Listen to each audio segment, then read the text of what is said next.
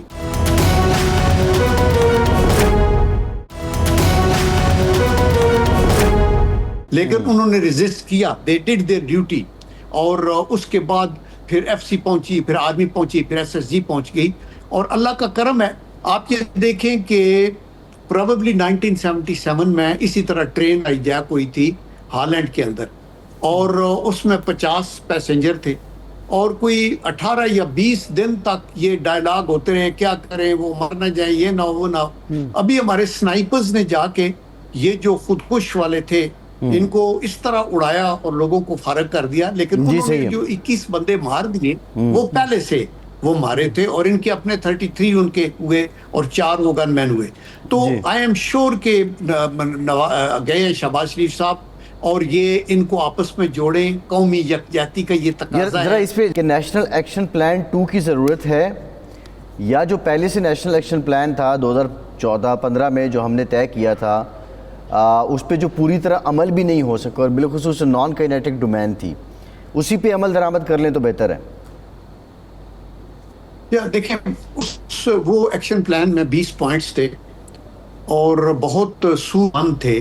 اس میں یہ مدارس کلوز ہوئے, سمیں بند ہوئی, ہیٹ سپیچز پہ پابندی وغیرہ لگی, اور اس کے اندر یہ آپ کی نیکٹا وغیرہ کو بنایا گیا اور فنڈز اویلیبل کیے گئے. پھر آپ کی ایپیکس کمیٹیاں بنی, ان ایپیکس کمیٹیوں کی باقاعدہ میٹنگ ہوتی تھی, پرائم منسٹر نواز شریف جا کے ہر صوبے میں چیئر کرتے تھے, وہاں کور کمانڈر, آپ گورنر, چیف منسٹر, تو اس طرف دھیان. تو میرے خیال میں ایک تو اس میں بڑے پوٹنٹ پوائنٹس ہیں, ان کے مطابق آپ ان کو ضرور, خصوصاً یہ جو ویسٹرن دونوں پروونسز ہیں ان میں, اس کے اندر پرائم منسٹر انوالو ہو, چیف منسٹرز, گورنرز یہ بیٹھ کے اور گورننس کے ان چیزوں کو بہتر کریں. لیکن ان ایڈیشن ٹو دیٹ اگر یہ سمجھا جاتا ہے کہ ابھی آرٹیفیشل انٹیلیجنس کا بھی ہے, ابھی سائبر اٹیکس بھی ہیں, ابھی آپ اور زیادہ ڈیجیٹلائزڈ ہوگی یہ ورلڈ, یہ جو آپ کی ڈائمینشن آف اٹیکس ہے یہ ہے. ابھی آپ یہ بھی سوچ سکتے ہیں کہ اسلحہ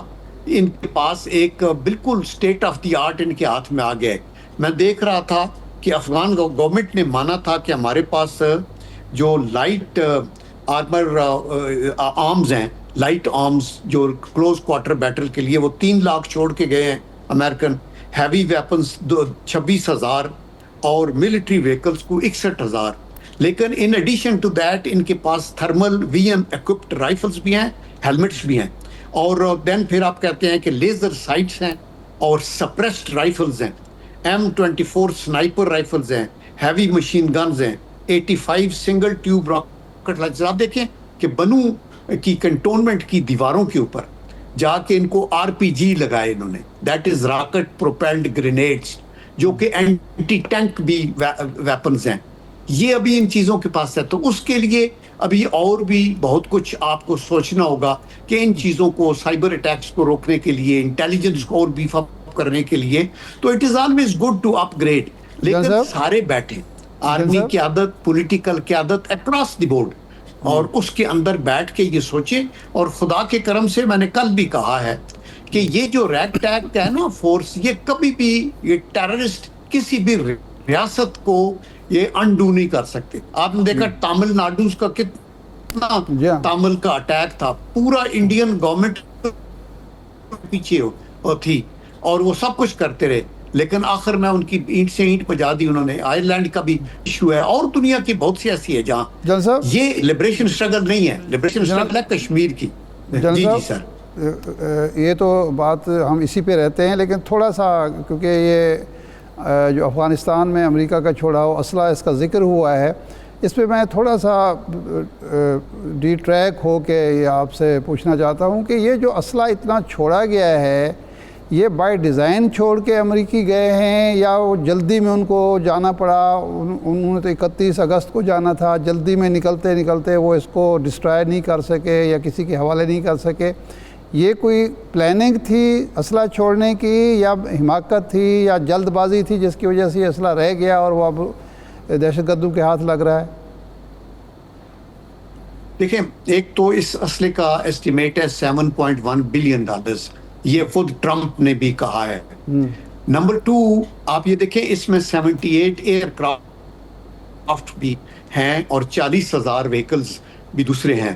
تو ابھی آپ کا کوشچن، میں یہی کہتا ہوں کہ کامن سینس یہ کہتی ہے کہ امریکہ جیسا ملک جو سول سپر پاور اور ادھر بیٹھی ہے، تو ان کو یہ نہیں پتا تھا ہم نے ڈی انڈکشن کرنی ہے تو کیسے کرنی ہے، اور پاکستان ان کے پاس اویلیبل تھا اس بہت سے اسلحے کو ٹرانزٹ کرنے کے لیے اور بعد میں لے کے جانے کے لیے۔ ان کے بندے تو ہم نے فیسیلیٹیٹ کیے بہت سے، ورنہ ان کی کیجولٹیز اور زیادہ ہونی چاہیے تھی، فوری طور پہ ادھر آئے۔ تو میں تو یہ سمجھتا ہوں کہ یہ بھی ایک سوچے سمجھے منصوبے کے تحت ہے کہ جی اس میں یہ ان کے پاس چھوڑے تاکہ ان کی، بیکاز وہ ان کو بعد میں منتھلی پیسے بھی دیتے رہے، آن ون ہینڈ وہ ان کو کوستے رہے کہ آپ عورتوں کے حقوق نہیں دے رہے، آپ یہ کر رہے وہ کر رہے، ساتھ ان کو پورا سسٹین بھی کرتے رہے۔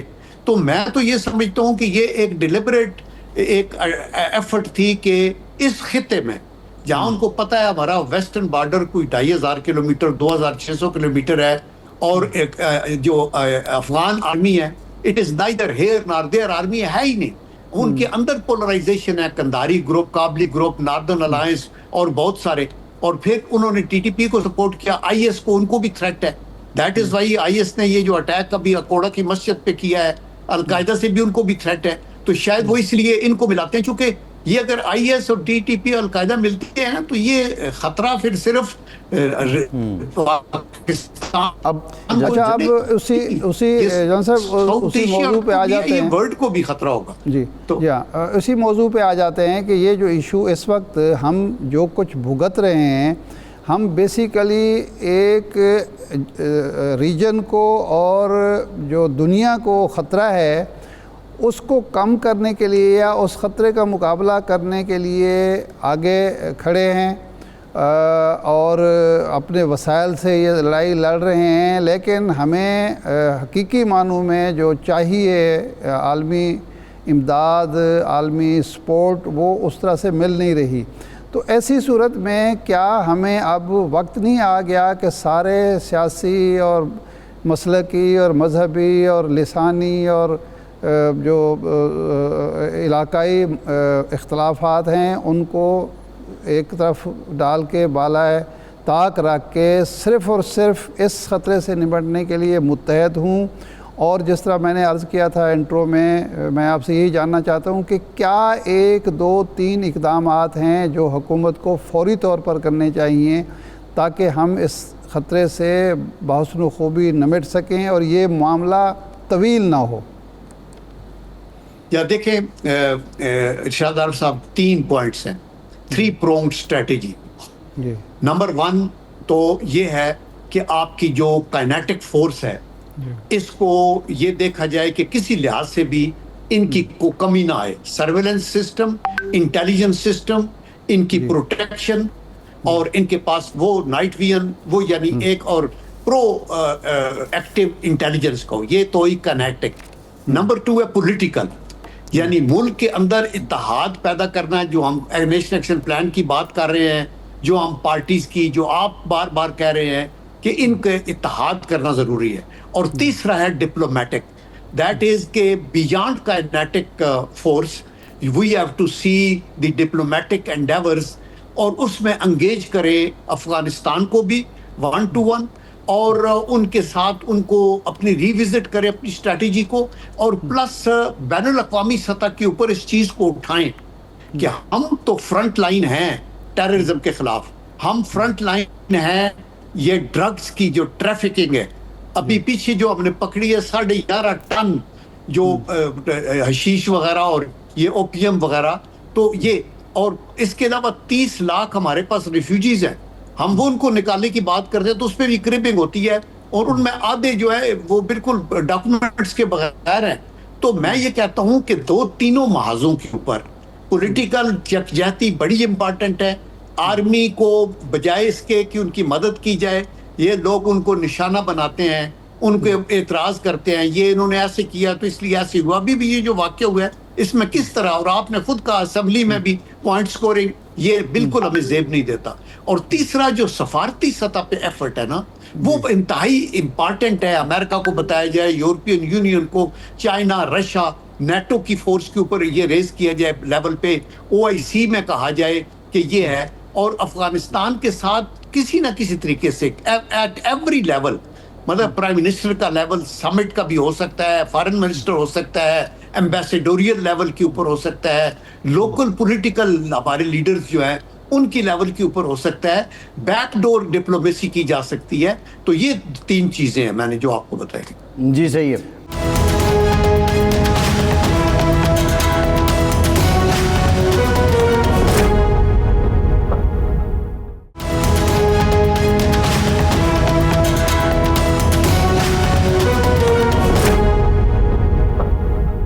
جنرل صاحب لاسٹ ایک بریف کمنٹ کر دیں. آپ نے افغانستان کو انگیج کرنے کی آپ بات کر رہے ہیں, لیکن افغانستان پاکستان کے جو ریزرویشن ہیں اس پہ کان نہیں دھر رہا. اگر دھر رہا ہے تو TTP کے خلاف یا ان عناصر کے خلاف وہ کارروائی کیوں نہیں کرتا؟ کیا ان کی اپنی استعداد کا, اپنی قابلیت اور رٹ کا مسئلہ ہے کہ وہ بے بس ہیں, یا انہیں وہ اندیشہ ہے جو آپ بات کر رہے تھے کہ ان کا نیکسس بن گیا تو ہمارا اقتدار ڈوب جائے گا, یا کوئی اور ریزن ہے؟ دیکھیں ان کی اپنے مسائل تو انٹرنل ہیں نا. آپ کو پتہ ہے کہ جو یہ ویمن کی اوپر ایجوکیشن پہ اور یہ جو ریسٹرکشن ہے بالکل ان اسلامک ہے, لیکن اس کے اندر بھی ایلیمنٹس ہیں جو چاہتے ہیں کہ یار یہ ہمیں ریسٹرکشن نہیں لگانی چاہیے. تو ان کا یہ اپنا عمل ہے, اور اس کے اوپر میں یہی کہنا چاہتا ہوں کہ ان کو ڈر جو TTP کے ساتھ, یہ پہلے دیکھیں نا اسامہ بن لادن کا بھی ہم نے ان کو ایڈوائز کیا تھا کہ اگر اس نے کچھ نہیں کیا ہوا تو ان کو ایکسیس دیں. انہوں نے کہا نہیں ہمارا مہمان ہے تو ہم مہمان کے ساتھ ہیں. ابھی TTP والے ایسے تو مہمان نہیں نا کہ یہ توپیں لے کے ہمارے گرد ہو جاتے ہیں. کل ادھر مسجد میں حملہ ہوا, پھر بنو کے اندر حملہ ہوا, پھر نارتھ وزیرستان میں 4 ہمارے شہید ہوئے, پھر یہ ٹرین کا مسئلہ ہوا. آج آپ بتا رہے ہیں ابھی جو بریکنگ نیوز آ رہی ہے کہ جی ساؤتھ وزیرستان کے اندر ہوا. تو یہ تو ڈے ٹو ڈے وہ ہم تو حالت جنگ کے اندر ہے, ہم تو اس کو نہیں وہ کر سکتے. لیکن افغان لوگوں کو اپنی سوچ میں تبدیلی لانی پڑے گی.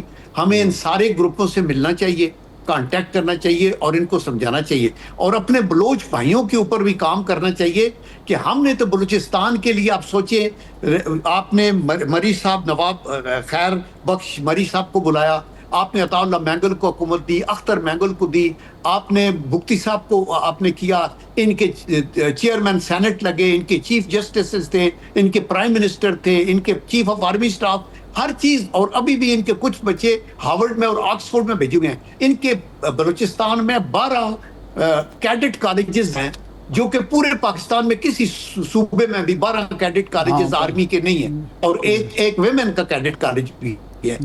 تو ہم سب کچھ, پھر یہ گوادر پورٹ کا ہے, سی پیک کا ہے. تو یہ لوگ جو پروپیگنڈا کرتے ہیں نا, ڈیپریویشن ہے, کچھ نہیں ہے, یہ اپنے پولیٹیکل موٹیوز کو آگے لے کے جانے کے لیے ملک کی سلامتی کو داؤ پہ لگاتے ہیں, جس کے لیے ہم ان کو استدعا کرتے ہیں. جی صحیح ہے. جی ٹھیک. جنرل صاحب بہت شکریہ. جنرل عبدالقیوم صاحب ہمارے ساتھ موجود تھے اور بڑا ان ڈیپتھ انہوں نے بتایا. شاہ صاحب ایک تو ویسے وہ کل آپ نے بھی بات کی تھی کہ وفاق جو وسائل دیتا ہے, یہ بھی بڑی انٹرسٹنگ بات ہے کہ وفاق کی جانب سے جو وسائل دیے جاتے ہیں اس کا شاید 0.5% بھی ریونیو کی صورت میں یا واپس وفاق کو نہیں آتا. دوسرا جو جاتے ہیں وہ اللہ ماشاء اللہ وہ بڑے بڑے گھرانوں کی نظر وہاں پہ بڑے نظر ہو جاتے ہیں. لیکن میرا جو کویسچن ہے وہ یہ ہے کہ اب جہاں پہ جس نہج پہ بات آ چکی ہے, اور کل DG ISPR نے بھی یہ کہا کہ کھیل کے اصول اب بدل جائیں گے. جعفر ایکسپریس جو انسیڈنٹ ہے اس نے کھیل کے اصول بدل دیے ہیں. اب کیا اس کا کوئی پولیٹیکل حل ہوگا, یا پھر جو کل یہ کر چکے ہیں بزدلانہ کارروائی, نہتے لوگوں کو یرغمال بنانا, اب آپریشن ہی حل ہے؟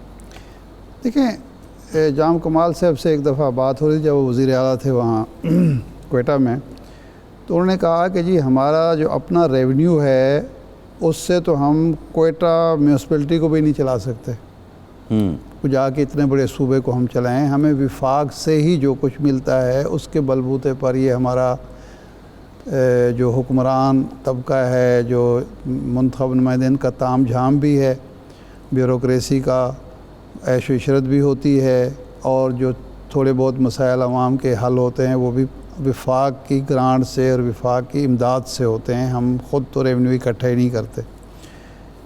پرابلم یہ ہے ہمارے ہاں کہ جو لوگ وفاق کی وہاں نمائندگی کرتے ہیں، جن کو ہم سمجھتے ہیں کہ یہ وفاق کی بیانیہ وہاں جا کے پروموٹ کریں گے، جن کو اقتدار دیتے ہیں، وسائل دیتے ہیں، وزارتیں ملتی ہیں، سارے، میں سب کے بارے میں نہیں کہتا، اکثریت وہ ہے جو اس وفاقی وسائل کو اپنی ذات کے لیے، اپنے برادری خاندان کے لیے اور اپنے قبیلے کے لیے استعمال کرتی ہے، اور عوام کے مسائل جو موجود ہوتے ہیں ان کو یہ بتانے سے گھبراتی ہے، اکثریت کی میں بات کر رہا ہوں، کہ جی یہ مسائل ہمارے اپنے پیدا کردہ ہیں اور ان کا حل بھی یہاں ہے، بلوچستان میں، اسلام آباد میں نہیں ہے۔ مثال کے طور پر وفاق اگر تعلیم کے لیے وسائل مہیا کرتا ہے یا صحت کے لیے وسائل مہیا کرتا ہے، اور وہ عام آدمی تک وہ سہولتیں نہیں پہنچتی، تو اس کا ذمہ دار وفاق نہیں ہے، وہ وڈیرے ہیں، وہ لوگ ہیں جن کے پاس اختیار جنہیں حاصل ہے۔ ایک تو یہ ہے، وہ اس طرح سے نیریٹو نہیں، یعنی یہ عجیب بات ہے کہ وفاق یا پنجاب سیکریفائز بھی کرتا ہے اور ساری برائیوں کی جڑ بھی قرار دیا جاتا ہے، اور یہی لوگ جو اسلام آباد میں بیٹھ کے ایک زبان استعمال کرتے ہیں اور وہاں خاران میں اور تربت میں اور دوسری جگہوں پر بیٹھ کے بالکل ان کی لب و لہجہ مختلف ہوتا ہے، ایک تو یہ ہے۔ اور وہ جو پیسہ ہے، جو وسائل ہیں، وہ عام نچلی سطح تک پہنچتے بھی نہیں ہیں، یہ حقیقت ہے، ماننی چاہیے ہمیں۔ اچھا، دوسرا جو ایشو ہے وہ یہ ہے، جو بہت امپورٹنٹ ہے، کہ ہم نے یہ دونوں آپشن جو ہیں اکٹھی چلانی ہے، یعنی سیاسی جو اس کے محرکات ہیں ان کو بھی ایڈریس کرنا ہے، لیکن آپریشن بھی کرنا ہے، اور وہ اس کے لیے جو میں نے مثال دی تھی، کہ مثال کے طور پر جو ڈاکٹر مالک صاحب کا دور تھا یا زہری صاحب کا دور تھا، یہ عجیب کنفیوژن ہمیں، ہم کوئٹہ جاتے تھے، دوسری جگہوں پر جاتے تھے، ملتا تھا یہ ناراض بلوچ ہیں۔ بھائی ناراض بلوچ جو دہشت گردی میں ملوث ہے، جو یہاں سے لوگ جاتے ہیں وہاں تعلیم دینے کے لیے، وہ دہشت گردی کا نشانہ بن جاتے ہیں۔ وہاں وہ تو کہانی اور ہے نا، اسکول ٹیچر جو نشانہ بنا رہا ہے، وہ کہاں بلوچستان کا ہمدرد ہو سکتا ہے یا ناراض ہو سکتا ہے؟ ناراضگی اگر اس کی ہے تو وزیر اعظم سے ہوگی، وزیر اعلیٰ سے ہوگی، اپنے وزیر سے ہوگی۔ وہ اسکول ٹیچر کا، کالج یونیورسٹی میں آپ جا کے استادوں کو مار رہے ہیں، تو وہ آپ کون سی بلوچوں کی خدمت کر رہے ہیں؟ تعلیم دشمنی جو ہے، یہ کون سا حقوق کا معاملہ ہے؟ آپ بات کر رہے ہیں، دیکھیں اب ناراضگی کیا پنجاب میں لوگوں کو حکومت سے نہیں ہوتی؟ نہیں ہوتی ہے، میں وہی کہہ رہا ہوں۔ دیکھیں نا، پنجاب سے لوگ جاتے ہیں، ہمارے سرائیکی علاقے سے زیادہ تر لوگ جو نشانہ بن رہے ہوتے ہیں، زیادہ تر لوگ ہوتے ہیں وہ وہاں بلوچ ہیں بھی، سرائیکی علاقے وہ خود بھی بلوچ ہوتے ہیں زیادہ ایسے۔ اچھا، وہ وہاں اسکول ٹیچر ہے، وہ بیچارہ نشانہ بن رہا ہے، کالج کا پروفیسر ہے، وہ نشانہ بن رہا ہے، کوئی سرکاری ملازم ہے، پولیس میں بھرتی ہو گیا ہے، وہاں چلا گیا ہے، وہ بیچارہ نشانہ بن رہا ہے، کوئی نائی ہے، کوئی باورچی ہے، کوئی اس طرح کا چھوٹا موٹا کام کرنے والا ہے، اور وہ نشانہ بن رہا ہے۔ بھئی یہ آپ کون سی خدمت کر رہے ہیں؟ دیکھیں عطا اللہ مینگل صاحب جو وزیر اعلیٰ جب تھے تو انہوں نے ایک فیصلہ کیا کہ جی یہاں سے جتنے لوگ دوسرے صوبوں سے آئے ہوئے ہیں وہ ہم واپس بھیج دیں گے تاکہ مقامی لوگوں کو ملازمتیں مل سکیں۔ 3 مہینے کے بعد انہیں وہ اپنی پالیسی تبدیل کرنی پڑی۔ استعداد ہی نہیں ہے، وہاں استعداد ہی نہیں تھی کہ نہ وہ ان تعلیم ہے، نہ اسامیوں کو استعداد ہے، جو پورا سچی بات کیا ہے۔ جا سکتا۔ اب تعلیم کو، تعلیمی اداروں کو، صحت کے اداروں کو، ہسپتالوں کو نشانہ بنانا، یہ کون سی بلوچستان کی خدمت ہے؟ تو یہ ایک جو کنفیوژن تھی وہ تو اب دور ہو چکی ہے۔ اب میرا نہیں خیال کہ کوئی یہ شخص یہ سمجھتا ہے کہ یہ نعرہ، یہ علیحدگی پسند ہیں، یہ دہشت گرد ہیں، یہ بلوچستان کے اور پاکستان دونوں کے دشمن ہیں، یہ اعلی کار ہیں اچھا کچھ کسی کے۔ ناراض بھی ہیں، اب مثال کے طور پہ یہ جو اختر مینگل صاحب ہیں یہ ناراض ہیں نا، نہیں، تبھی میں تو کل بھی کہہ چکا تبھی ہوں کہ ریزائن دیا دیکھیں، نا، نہیں لیکن پہلے یہ میں کہہ ناراضی چکا، یہ ہے کہ جو یہ لوگ علیحدگی پسند نہیں ہے، جو وفاق پسند ہیں، جو وفاق پرست ہیں، جو پاکستان کی بات کرتے ہیں، ان کو سر آنکھوں پر بٹھانا چاہیے۔ شکوے سنے جائیں، ان کے یہ جائز غلط ہیں۔ بات ہے کہ آپ ڈاکٹر مالک کو، زہری کو، اختر مینگل کو، یا ایسے لوگ جو ہیں جو پاکستان کی بات کرتے ہیں، ان کو ان کے ناز نخرے ہمیں برداشت کرنے چاہیے۔ دیکھیں وہ تو ارشاد صاحب ان کر رہے ہیں، کی لیکن اب جائز مسئلہ کیا ہے؟ شکایات جو ہیں ہمیں سننی بھی چاہیے، دور بھی کرنی چاہیے، اس میں کوئی کسی قسم کا شک و شبہ نہیں ہونا چاہیے۔ ایک بریک لیتے ہیں، بریک کے بعد واپس آئیں گے۔ آئی ایم ایف کی ٹیم یہاں پہ ہے، زرعی ٹیکس سے متعلق ان کی کیا ڈیمانڈز ہیں اور کیا وہ وضاحت چاہ رہے ہیں، بریک کے بعد بات کریں گے، ہمارے ساتھ رہیے۔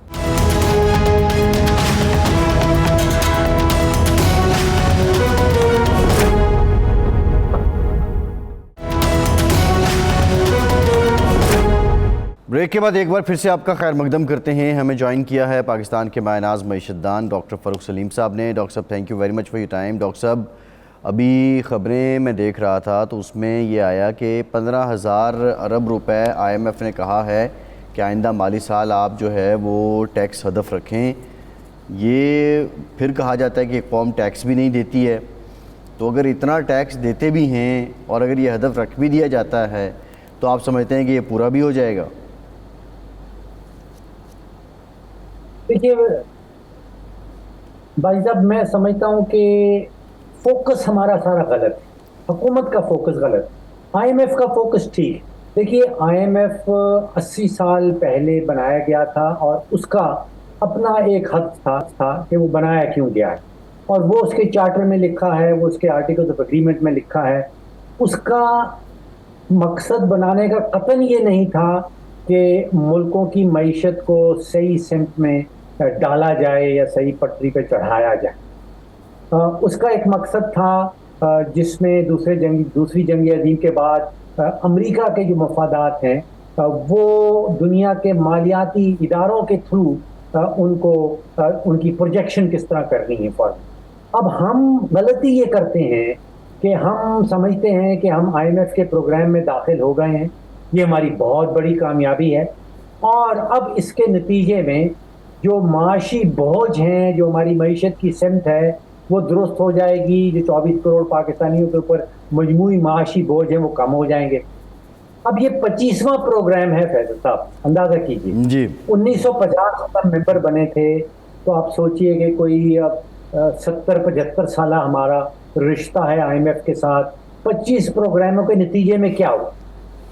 اگر سمت درست ہونی تھی، اگر پاکستانیوں کے اوپر مجموعی معاشی بوجھ کم ہونے تھے تو وہ 24 پروگراموں میں ہو چکے ہوتے۔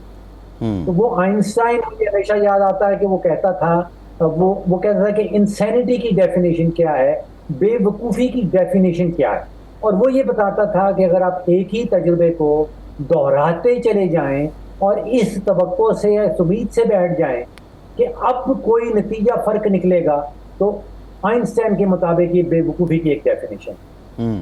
تو اگر تو ہم آئی ایم ایف کے پروگرام میں رہتے ہوئے اس امید سے ہیں کہ معیشت درست ہونے والی ہے، پاکستانیوں کے اوپر بوجھ جو ہے معاشی بوجھ وہ کم ہونے والا ہے، تو یہ تو ایک آئنسٹائن کے مطابق یہ بے وقوفی کی ڈیفینیشن۔ اچھا ڈاکٹر صاحب، آئی ایم ایف کو زرعی ٹیکس پر وضاحت اس نے مانگی ہے، وہ مطمئن نہیں ہے۔ ہم نے جب قانون سازی صوبوں میں کی تو ہم نے بڑے ڈنکے بجائے کہ جی ہم نے آئی ایم ایف کی شرائط بھی پوری کر دیں، زرعی شعبے کو بھی ٹیکس میں لائے، اب ٹیکس ایویژن کا ایک راستہ بھی ہم نے بند کر دیا، اتنے فسائل بھی ہم ہوں گے، لیکن بظاہر لگتا ہے کہ آئی ایم ایف اس پہ سے بھی مطمئن نہیں ہے۔ تو بنیادی اعتراضات آئی ایم ایف کی کیا ہیں، آپ کے علم میں آئیں؟ دیکھیے اس میں کوئی شک کی بات نہیں کہ ہمارا ٹیکس کا نظام جو ہے اس میں اصلاحات چاہیے اور بے شمار اصلاحات چاہیے. ہمارا زراعت کا جو شعبہ ہے وہ کوئی 18-19% GDP کی پروڈکشن کرتا ہے، لیکن ٹیکس میں اس کا جو حصہ آتا ہے وہ 1% سے بھی کم ہے. تو ظاہری بات ہے اصلاحات چاہیے. لیکن IMF کا جو سنگولر فوکس ہے، یا وہ اس نے ہماری ریاست کو جو اس طرف قائل کر لیا ہے کہ آپ نے سارا کا سارا فوکس ٹیکس کی کلیکشن پہ رکھنا ہے، وہ صحیح ثابت نہیں ہو پا رہا. جیسے میں نے کہا 25 پروگرام کیے ہیں، اگر اس میں کوئی جان ہوتی، اس میں کوئی ویلیڈیٹی ہوتی، تو اس وقت تک ہماری معیشت جو ہے وہ کوئی صحیح سمت میں نکل چکی ہوتی. دیکھیے ہمارا مسئلہ میرے نزدیک ٹیکس کی کلیکشن کا نہیں ہے. میرے نزدیک مسئلہ ہے حکومتی اخراجات کا. اور اب آپ سوچئے کہ حکومت پاکستان کو آپ اور میں ووٹ دیتے ہیں کہ وہ الیکٹ ہو کے آئے اور وہ گورننس کرے، وہ حکمرانی کرے. وہ حکمرانی نہیں کرتی، وہ بزنس شروع کر دیتی ہے.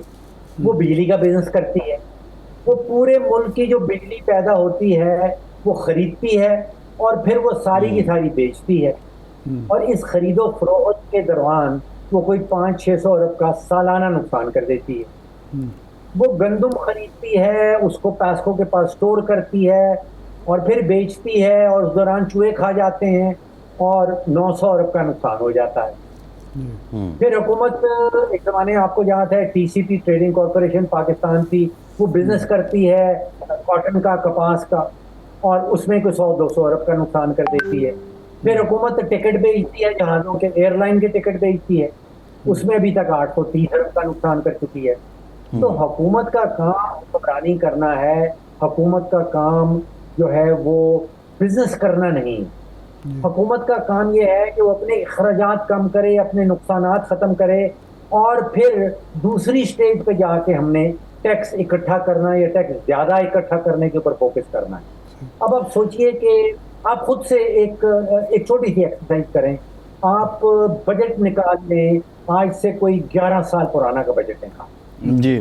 اس میں جو حد ہے جو حکومت نے خود سے ٹارگٹ رکھا تھا، وہ مجھے یاد آتا ہے 1700 ارب کا ٹیکس کا حد تھا. اور اب عباسی صاحب بتا رہے ہیں کہ ٹیکس کا حد مزید 15,000 سے بڑھنے والا ہے. پچھلے سال کا جو ٹیکس کا حد ہے جو بجٹ میں لکھا تھا وہ 17,000 ارب. آپ سوچئے 11-12 سالوں میں 1700 ارب سے ٹیکس کا بوجھ بڑا ہے اور وہ گیا ہے 17,000 ارب پہ. یعنی کہ پاکستانیوں نے حکومت کی تجوری میں جو 11-12 سال پہلے 1700 ارب ڈالا کرتے تھے، اب 17,000 ارب ڈالا. تو آپ کیسے یہ کہہ سکتے ہیں کہ ٹیکس کا بوجھ بڑھ نہیں رہا یا پاکستانی ٹیکس نہیں دے رہے؟ تو پاکستانی یقینی طور پر اچھا ڈاکٹر صاحب، وہ ہم دوسری طرف چلے گئے، زرعی ٹیکس کے حوالے سے بات ہو رہی تھی، تو کیا اب اعتراضات ہے؟ اور دوسرا یہ ہے کہ جب کسی کاشتکار سے، پروگریسو کاشتکار سے بات ہوتی ہے، زمیندار سے بات ہوتی ہے، وہ کہتے ہیں جس ملک میں ہمیں پانی جو ہے وہ ملاوٹ شدہ ہے، ایسا خراب پانی ملتا ہے دریاؤں سے، نہروں سے، ایک تو ملتا نہیں ہے پورا سال، وقت پر نہیں ملتا، دوسرا اس میں ملاوٹ ہوتی ہے، انڈیا سے آیا ہوا جو فضلہ ہے وہ سارے کا سارا ان دریاؤں میں مکس کر کے ہمیں دیا جاتا ہے، بیج ہمیں خالص نہیں ملتا، ملاوٹی ملتا ہے، کھاد ہمیں ملاوٹی ملتی ہے، زرعی ادویات ہمیں ملاوٹی ملتی ہیں، بجلی جو ملتی ہے تو اتنی مہنگی ملتی ہے. اس کے بعد ٹیکس کا بوجھ جب آپ ہم پر ڈالیں گے تو زرعی معیشت سدھرنے کی بجائے مزید بگڑے گی، خراب ہوگی. تو کیا یہ اہداف جو زرعی ٹیکس کے ہم نے مقرر کیے ہیں یہ حاصل کر پائیں گے؟ اور IMF اس کے باوجود اگر بوجھ ڈالنا چاہتی تو حشر ہمارا کیا ہوگا؟ دیکھیے ٹیکس کی جب ہم بات کر رہے ہیں، ہم بات کر رہے ہیں یہاں پہ انکم ٹیکس کی. یعنی کہ اگر آپ کو آمدن ہوئی ہے اس کی ایک خاص شرح جو حکومت جس کا تعین کرتی ہے وہ ہم نے حکومت کے خزانے میں جمع کروانا. اب اتنی لمبی بحث کرنے کا مقصد کہ ہمیں پانی ملاوٹ شدہ ملتا ہے، ہمیں جو کھاد ہے وہ ٹھیک نہیں ملتی، یہاں بات ہو رہی ہے کہ کیا آپ اپنے شعبے سے آمدن کما رہے ہیں یا نہیں. اگر آمدن کما رہے ہیں تو اس کے اوپر ٹیکس لگنا چاہیے، کیونکہ اس کو کہتے ہیں سورس نیوٹرل. اگر آپ آمدن کما رہے ہیں، چاہے وہ زراعت سے ہو، چاہے وہ ریٹیل سے ہو، چاہے وہ انڈسٹری سے ہو،